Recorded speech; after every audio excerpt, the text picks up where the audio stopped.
Anyways, so God, Abby, how long has it been since we've known each other? It's been... I met you in 2023. Yeah. Maybe God, sounds no. right, but That it long feels already? but it also feels like that should be longer than 2 years, agree. but Yeah, lifetime. yeah, so like in this Lifetimes before lifetime, I met you in 2023. So our friendship started by you coming to me and doing energy work together, and then it naturally, as it should, morphed into us like just meeting outside of this setting of, you know, really thinking about doing work or healing work, and then just having conversations, right? Because it really felt like, you know, and I think with many people that I encounter, I notice like, oh, the synchronicities, right? The really deep synchronicities, but I feel like our stories were so deeply intertwined and connected. So we took it away from work and just started meeting. And really, I don't know, for me, it was really also just finding the healing and nourishment and being able to have conversations with like-minded people such as you. Yeah. And you're so amazing. And so you own Garnet and the Moon. Do you want to share a little bit about Garnet and the Moon? Sure. So I'm a death doula and a grief worker. And Garnet and the Moon is an extension of that. So it's where in the community I can help people work through their grief. I can help dying people as they approach the threshold of death. And both things feel very much like a calling more than a job. It would be a lot easier if my calling were like a t-shirt shop with like cute t-shirts. What would be one of the first t-shirts you would create? It would probably be weird and dark and people wouldn't want to buy it. Like I wouldn't be a good t-shirt shop owner.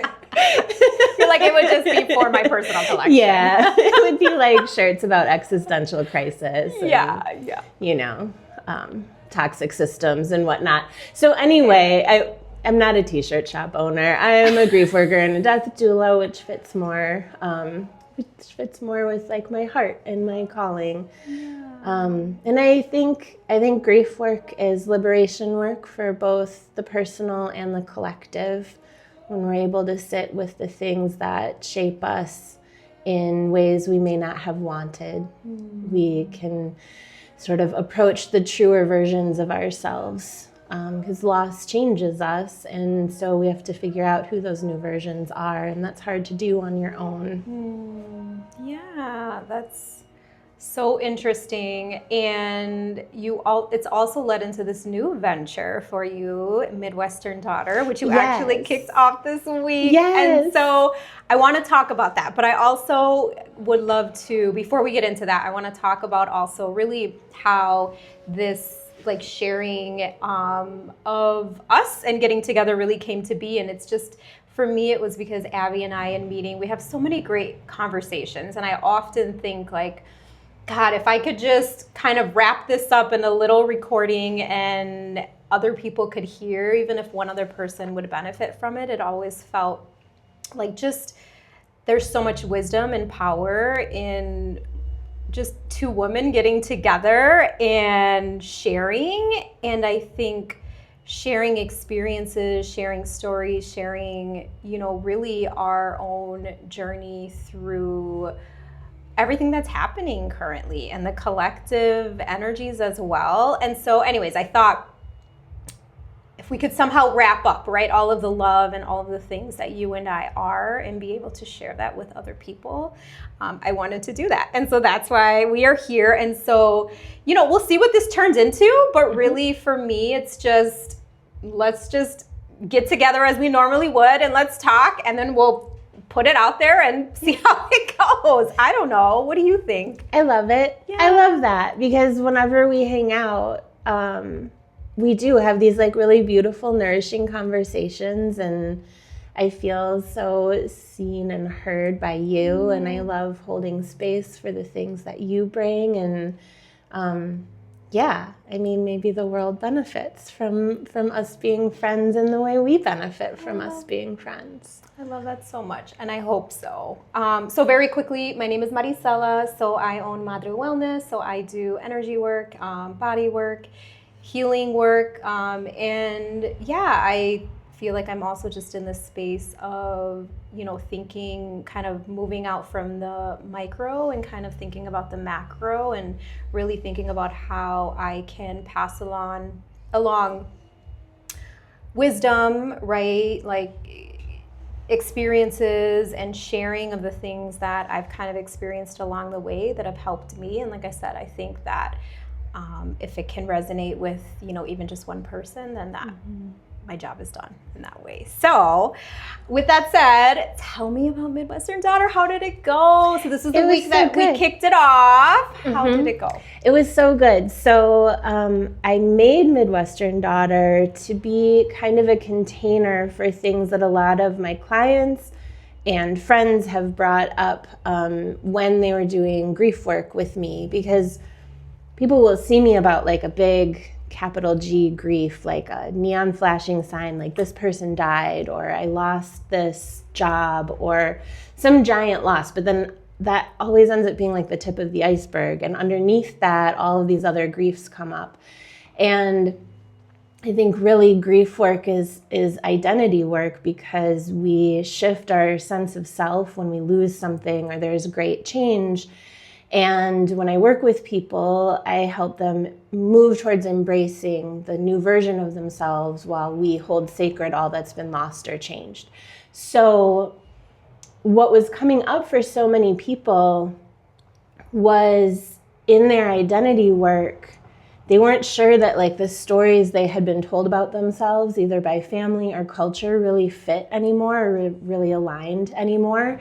And underneath a lot of those stories were so many bits of like the Midwestern ethos of like how girls and women get taught we have to like work hard and we have to be self-sufficient, we have to be polite to everybody at all times, and we have to serve everybody else before we serve ourselves. And it was such like an overwhelming theme with people who were talking to me about their grief. I was like, I think there is something here that we're all sort of experiencing when we reach an age or a stage where those stories don't feel aligned anymore. And that happened with me. And over the last 5 years, I've really tried to figure out what my own stories are, what my own expectations for myself are, if I'm not living into the expectations everyone else had for me growing up. And that was really hard work to do by myself. And it was really painful and it was really lonely. And I thought, what if I made a space where people who want to do this work could do this work together with me facilitating it? And so I created Midwestern Daughter. And those are all things that I think girls and femme-coded people all over America get taught, but we go so hard in the Midwest on all of those things, and they're ingrained so early, and it's just part of who we are in this region. And there's so many beautiful things about being a Midwestern daughter, like we're tough as nails, we can get through really ugly seasons of weather without a lot of like, we can't like spend the winter going to fancy shows in a big city. We just sort of like have to get through it. Yeah. And so I want people to be able to keep the things they love about being a Midwesterner, but then put down the pieces of that story that they no longer want to carry with them. So I made Midwestern Daughter, and we started this week, and it was such a beautiful group of people who have gathered and are excited about doing this work together in community. And each month we'll have a facilitated session where we go over one of those main themes, like being polite over everything and what that costs us and what we can gain back when we decide who and where we want to be polite, and when that doesn't feel aligned, what we can gain back by stepping into our truest selves. So that's just one example of a theme, but we'll go through that each month and we'll kind of deconstruct it, talk about culturally why that's so prevalent in the Midwest, how it is expressed to us by our families and our culture, and then how it gets expressed by us when we're living our lives. And then we have a second session during the month that's like a little bit more casual, a little coffee clutch for the Midwesterners. So coffee klatch is sort of like where typically like women would get together with coffee and treats and like gossip and chat and talk. And ours is just a less facilitated, less structured session. You can totally bring coffee and treats. And we'll talk about like how the month felt as you sort of deconstructed some of these stories within you. We'll have a little co-working space if that feels nourishing that month, where we can work on journal prompts and art prompts together and things like that. So there's one like really heavily facilitated session at the beginning of the month, and then the end of the month is a little bit looser, more casual, where people can bring what they want to bring to talk about and share. I love that. I love that so much, because I think it also just gives space for the natural evolution, right? I feel like you never really know. I always say, you know, the people that will find you, that are meant to find you will, right? And so it's always so interesting, even how the energy of the group really guides, you know, especially because this is really your pilot, right? And so you're starting this for the first time, and so it'll be really interesting to see how the energy of the group helps to guide what Midwestern Daughter becomes, at least in this iteration. And you know, and I think, and I know that that's one of the things that I really appreciate about you as well, which is that you really lean into your own intuition and the energies that you're feeling and picking up, and being able to adapt to that, as opposed to, I mean, I think of even myself, right? Sometimes one of my like former lives, right, like working in talent development, working in adult education and facilitation, is sometimes you can hold on so hard and so tight, right? Like to the syllabus. This is what we were scheduled to do. Exactly. What do you mean? And, you know, and even in that work, I came to find my own flow, right? Which is that, you know, I would even find myself at the beginning of, you know, anytime I had to lead a training, like just really, you know, connecting with source, right? And with my guides, and being like, all right, just help me to speak, you know, whatever the people need to hear, right? Whatever will resonate with them. And really sometimes I think it takes like a stepping out of yourself, right? And a removal of yourself, and really seeing yourself as this channel and this vessel. And it's really, it can feel really hard as well to go from, I see this connection and I see this need, and I know I'm struggle with it in many, many forms, and I continue to, even in creating something like this, right? Which is like, oh, I feel this calling, I see this need, but then actually, like, you went out and did it, right? Sometimes I'm just like, oh, I have this notebook full of ideas. I understand this is what people want. I can feel this. I can, you know, but you actually acted on it, right? And so it's also, as you were speaking, it made me think about what I have experienced so often throughout my life, is that, and I read this, I don't know, I can never, I'm horrible, and it's never because I don't ever want to give anybody credit for like books that I've read or things that they've said, but it's honestly, I get so much information and it's all a blur, right? But I know I read somewhere one time and it resonated with me, and it was like, you know, the universe will drop sort of these different like moments of inspiration, right? To multiple people and multiple times. And that's why you might have a conversation, but then somebody else is having the exact same, like, I'm kind of thinking of doing this. And really it sort of becomes, and it's not about like, who is the one person who's going to create this thing? Because there could be 100 people who do, and it's going to be uniquely theirs, right? That's not the point. But especially in the work that I do,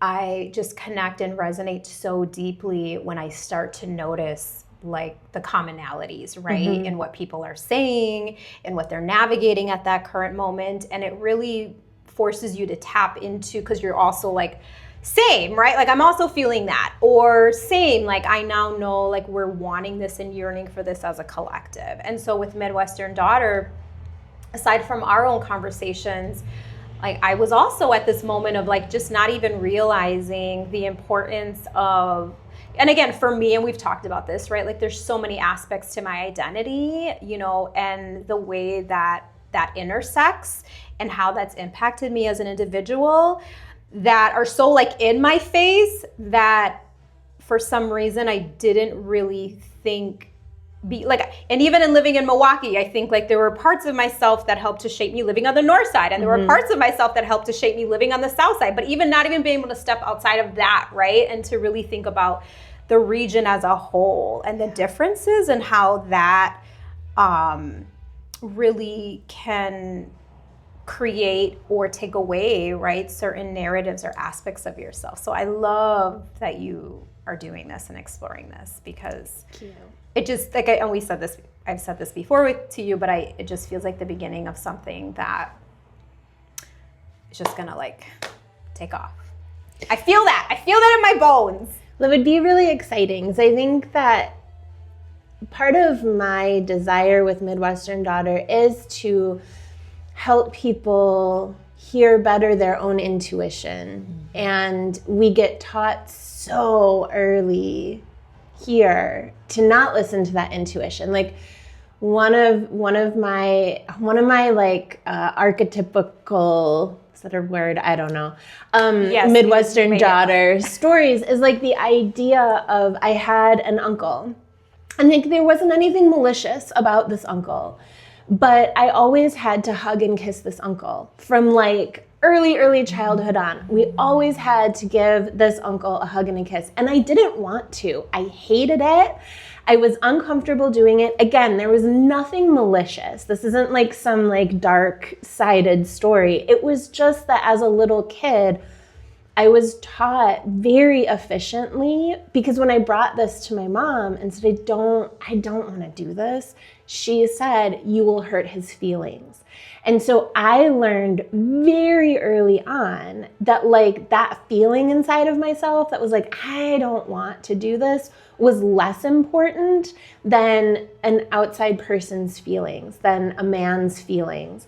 And I can see how that has informed so much of my life, so many of the choices and decisions that I made, because that became such an automatic answer. Like, I have to be polite because I don't want to hurt his feelings.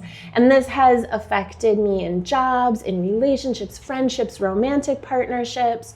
There's so many choices I would go back and do differently if I had been told as a child, like, oh, I hear you, we're not going to do that anymore, because the way your body feels is more important than this adult man's feelings, right?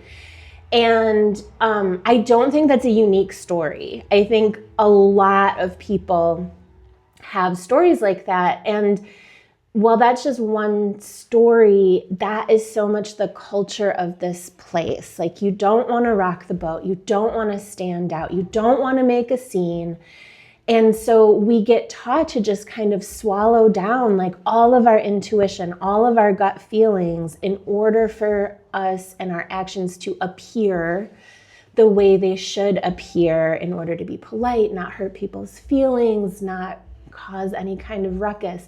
And so in sort of undoing those stories within myself, I was able to hear my really beautiful intuition so much more clearly. And that's my hope for participants too. And it's really cool because in our group, we have some people who've already been engaged in this work in their own lives, and they wanted to deepen it in community with others. And we have a couple of people who joined because they felt called to. And in our first session, where we were kind of going over like the overall ethos of the Midwest and like what these traits and factors are, they were like, I just thought we had to do these things. Like, I didn't know this was even a thing that I was being taught to do. And so they're really excited at looking at these things that have been ingrained in them and undoing them and seeing what happens when they write their own stories for themselves and they rework their identity in a way that feels more aligned with who they are on the inside and not just who they're trying to appear to be for family or the world or partners. So it feels really exciting to me. I hope it is a thing that is just the beginning of something, because I think when we're able to sort of hear our own intuition, write our own stories, we're able to step into this power that we have. And I've said this before, that there is a really good reason that our culture wants to keep especially women and femme-coded people like on the back burner, caring for everyone else before themselves, not ever shining, not ever bragging. It makes it a lot easier for other people then to be front and center. And if I get to help even a small group of people step into that power and become unstoppable in their lives because they remove the limitations they were told were put on them, I think that would be really spectacular. I mean, the New York Times might have more headlines like, "Did women ruin the workplace?"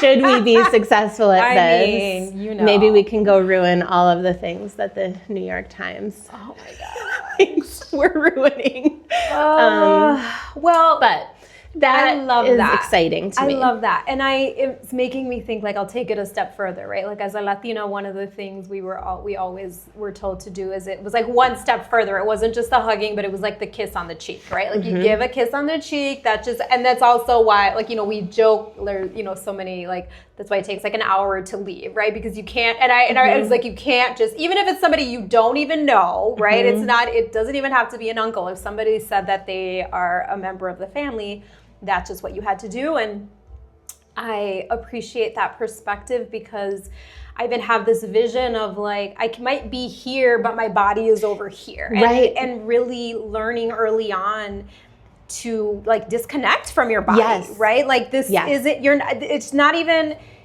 there is no, like, I want to say, like, softness. There's no, like, love there, right? It's just became this very, like, automatic thing that you did, and you kind of had to shut down, right? Like, you had, for me at least, right, it was this idea of, like, just kind of needing to tune out and shut down, because intuitively, now that I think about it, right, like, intuitively as a young person, like, realizing how invasive also that felt to have somebody to intentionally, like, be so close to somebody that especially you didn't even know, right? And so it was almost like, okay, now I have to turn on this other version of myself that really, again, is Maricella disconnected, right? In order to do this job that I was told I needed to do to be, a good girl, whatever that meant, right? Or to be, a appropriate family member, So I appreciate that, and it also, like I said, as you were speaking, it kind of brings to mind again all of these different little, like, threads, right, that we all kind of might have, and our experiences might be slightly different, but it's still the way that these experiences connect us as humans and as individuals who are navigating the different expectations and conditions of this life that, for all intents and purposes, especially as young people, were kind of forced upon us, right? And we, to pretend that wouldn't have had such a huge shape, or been a huge factor in, like, molding us, just would be ignorant of that. And so I appreciate that, because I think sometimes as well, like, even when we think about this idea of therapy, right? Or we think about sort of the larger scale, there's always kind of these, like, okay, what were, like, I want to use code, like, the major traumas, right? Or the major, things. And even as somebody who has, when I used to work in, like, teacher education, I had experience working in, like, trauma-informed care and really doing a lot of research around that and ACEs and all of these things. And I always had this thought where, again, trauma is trauma, but I also believe that there's a spectrum, right? Like, it doesn't have to be that, you had this very, what somebody might consider a very traumatic experience, right? It's also all of the ways that these little experiences that we maybe have been forced into can lead to really removing us from our own sense of power and our own intuition, right? And then how that leaves us even more exposed. I always say, like, we kind of walk around like these absorbent little sponges, right? It makes us even more open and more exposed to other people's stuff, because it's not only what we're expected to do, or we believe that we are, but it's like we don't know otherwise, right? So I don't know. I just, like I said, I think of our experiences as being, like, just a broad range of all of these things that have had a hand in shaping us, and it's not like you had it worse off, therefore right. Right.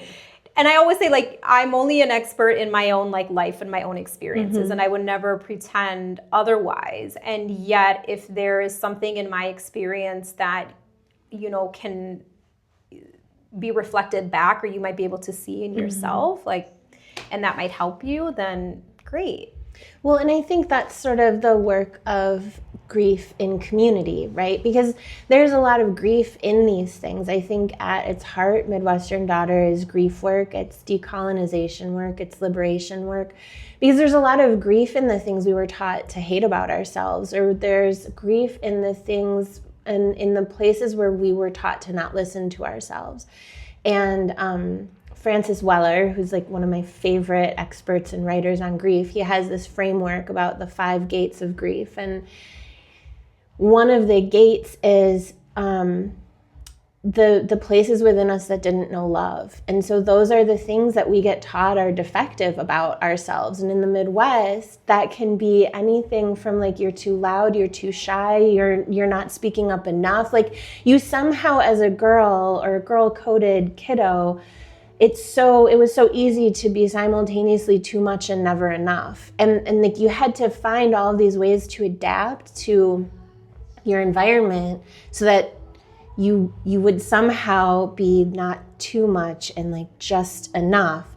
And as an adult, there's so much grief in looking at what is lost in all of the years of molding yourself into a likable, polite, soft but not too soft, strong but not too strong. Like, there's a lot of grief in looking at what is lost from your authenticity when you spend a lifetime trying to fit into the right mold to be likable and successful, whatever that meant to your family.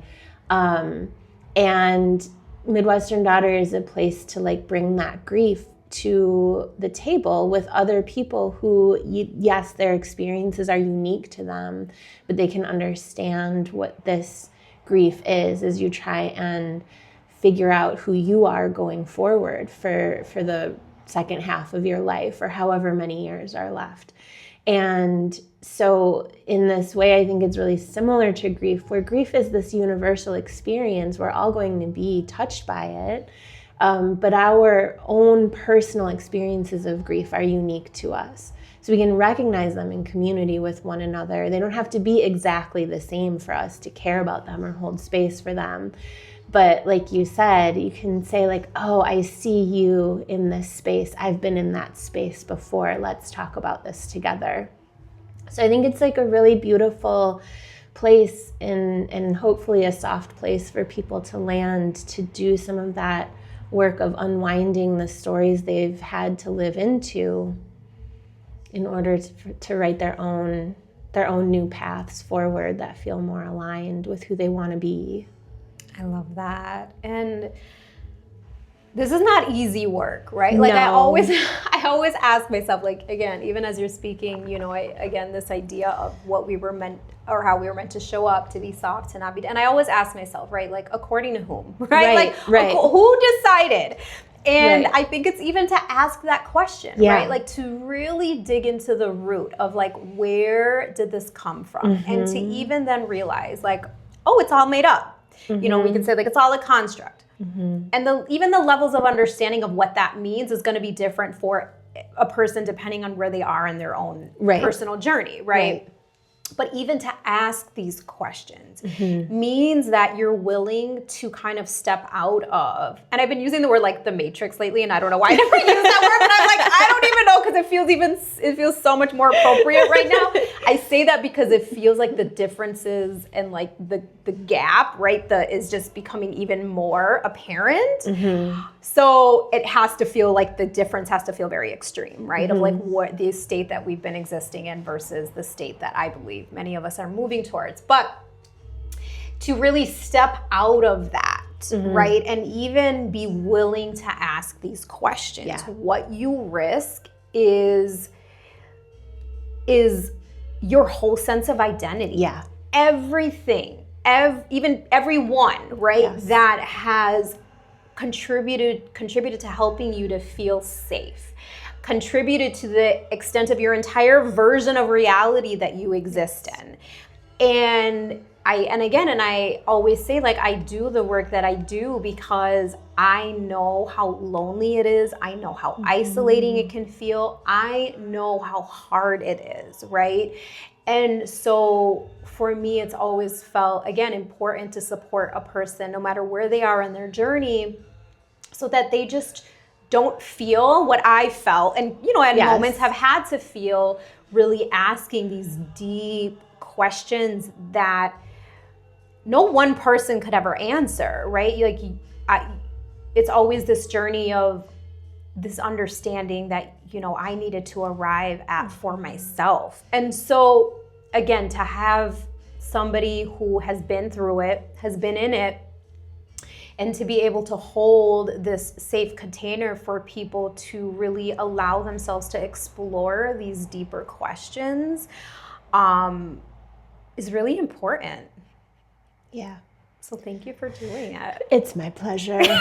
But yeah, everything you said is so true. And I think we're really in a moment as a collective of seeing a lot of the illusions that we've all really counted on being like stable structures and systems, really dissolving or crumbling depending on how you're oriented. Because I think even for a lot of us who sort of knew a lot of the systems were built on false premise and were maybe not as reliable as they wanted us to believe them to be, even for us, like the illusions that are crashing down, the illusion of stability, of systemic support, like all of those things are really crumbling, and people truly are, I think, more than just sort of giving lip service to the idea of community is how we make it through this. I've seen so many people that I didn't see in the past sort of turning towards community and supporting one another, because it is just becoming apparent that our systems as they are not really here to be a safety net for any of us. And it feels really beautiful to be a tiny thread in the net that can hold other people in community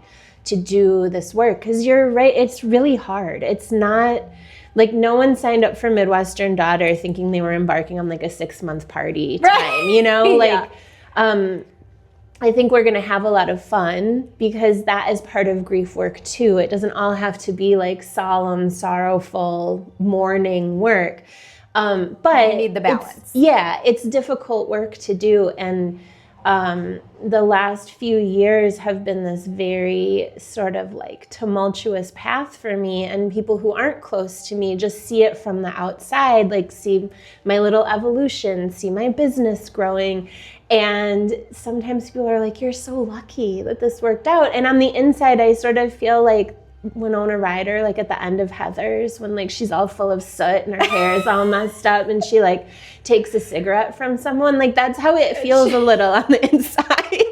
It's not luck. It's like a lot of deep inner death work, really, that you midwife in order to approach new truths and like adopt a truer version of yourself. And like that truer version feels amazing to step into. Feels a little vulnerable sometimes. Like I think you spend a little time feeling like you're naked on a balcony because you're like, oh, I have to try this out. And it's very comfortable to stay in spaces even if we know they're not the right spaces anymore. If we're used to them and we know how to navigate them and we know how to survive them, that's so much more comfortable than like stepping like metaphorically naked onto a balcony. So it does feel really important to offer a space for people to do that work in community, because I think our only way forward is like doing these things together. And in order to do that, we have to get rid of like the illusions of our own life, that like being polite is more important than everything else. Like never having needs or wants or an appetite for anything makes us like more likable and more lovable. Like that stuff needs to be done away with so that we can step into our power as a collective, and we can support one another, and we are able to see what's important rather than like being in competition over just such limited resources while like 8 people have all of the rest of the resources in the world. Which is why I said like this idea of this matrix, because like the gap again is like, and it's just so it's apparent. so wide. It's so wide and it's so blatantly obvious. And it's interesting because it's like, again, like I have this, to your point, the importance of community at a time when this is why, right? Like so many people are losing their minds. Yeah.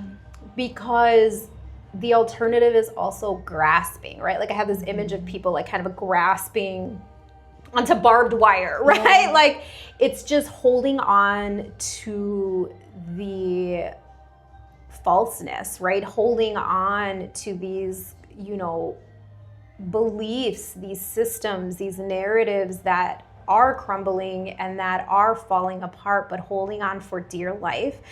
Because the alternative, at least even for me in my experience when I started this work, right, of really working through and starting to dissect and, you know, kind of sift through the rubble, like, or even just being willing to blow everything up to get the rubble, feels like death. Like it literally, it feels like a literal death. Yes. Right. And like, I feel that so deeply. And so that's also why, you know, it feels important to be able to serve as a safety net as well for those who are ready and willing to be able to kind of step out. Yes. Yeah. Absolutely. I love that. Yay. Okay. So I thought to close, maybe we were going to start with like maybe pulling a card, but I feel like to close, I think it would be really lovely to pull a card. I do too. And just have like a little moment of reflection as to what this maybe comes up for you. So go ahead. We have Oracle or we have Tarot. You pull a card and then I'll pull a card for me too. Well, I'm going to do Oracle. Okay. I feel you. I just don't know if I can... What did you pull? So when we started this, and I said, do you want an Oracle or Tarot? And Abby was like, I think I'm going to do an Oracle because if I get the Tower, I think I will. Although, and so. It is reversed. It is reversed, though. And I love the Tower, so I'll take it. And it's reversed. I'm just in a moment where I just don't need the Tower right now. You had your Tower moment. I had like my Tower year. Oh my gosh. All right, what did you get for you? I have Crown Chakra. Oh, I love that. That's kind of delightful. Yeah. Okay, so you wanna, I don't know, what comes up for you when you see that? Or how are you feeling about that? I feel really nice about it because it just feels, I mean, I will say I have spent the week in my head a lot, so that feels resonant. I'd like to be a little less in my head. But at the same time, like, I feel like I have been in my own way with starting Midwestern Daughter and our first class being this week. Like, I've sort of stepped into my own power, and that feels very, like, aligned with sort of that idea of like the crown chakra. I love to that. me. I love that so much. And also, you know, I think, again, to create, you know, there always needs to be that balance, right? And so really to the fact that you allowed yourself to really be intuitively guided. And I think, again, we can be so rooted and grounded in our work or what we do. And yet we also, again, like need that balance, right? Of connection and of trusting that, you know, when we move out of our own way, like we are intuitively guided and that things are really happening and presenting themselves in a way that's bigger than us. And we don't, you know, I always say like, oh, I'm be so interesting once I transition over to like learn all of the like whys behind and why did I meet and why this person and why this relationship. And like, I know I'm not going to get many of the answers until I pass over, and I'm excited for that. But you know, just learning to trust and kind of surrender into the why even behind it, right? And just doing and creating, which is really, really beautiful. And it's also interesting because I think energetically, again, like we often kind of want to exist in this space of like pushing down. And interestingly enough, like this past week, myself included, and then also just again, connections that I've heard from other like, you know, people coming in this last week, like just really feeling this tightness or tension up here. Yes. And I've had people be like, did I sleep? I don't know if I've slept wrong, or I don't know, you know, and again, same. And even last night, I'm like working this out and I'm like scraping because I could just feel, and this was a very intense week for lots of purposes, lots of reasons, like lots of deep rooted stuff really surfacing this, especially this last week for me personally. And I know I'm not alone in that, but I'm like, oh, you know, and so when I start to feel this really deep ache and tension, like I know it's just this other like layer and level of like release that's wanting to come out and come through. So that also reminds me of that, because I, you know, until this gets, or not until, but like when I know this becomes cleared, it helps to kind of clear that channel. Not that the channel isn't there, but it can get a little dirty sometimes, you know, like a little it's staticky. A little clumsy. Yeah, exactly. It's a little staticky. Yeah. So I have the reverse tower, and you know, I like the tower card, not because I want it, you know, I need my life to blow up, but it's just, when it shows up, it's always for me a reminder of just the natural evolution, right? Of cycles of clearing and cleaning and then rebuilding.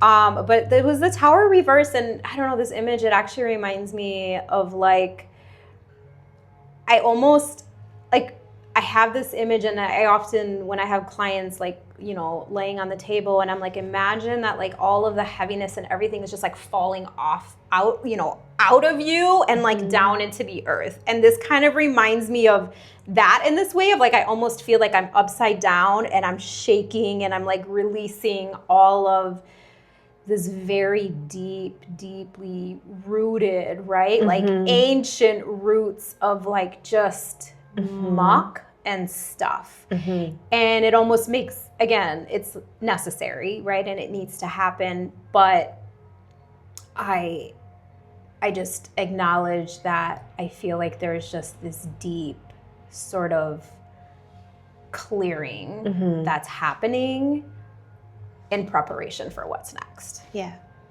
And I know I'm not alone in that. Yeah. So I love that. And I'm glad, I fully appreciate the tower moments of my life. And I'm glad that if one of us pulled the tower today, that it was you. You're like, I appreciate it, but I'm good right now. I honor it. Thank you. Appreciate it. I see the utility and the magic. I'm so thrilled with the crown chakra today. You know, I get that. We've also all been, I think we are all in a tower moment. Like that's the truth. So like we don't need more blow ups. We're just we're trying to like slowly rebuild. Anyways, this was so lovely. It was. Thank you so much. This was so fun. Oh, it was fun. All right. Well, till next time. Bye.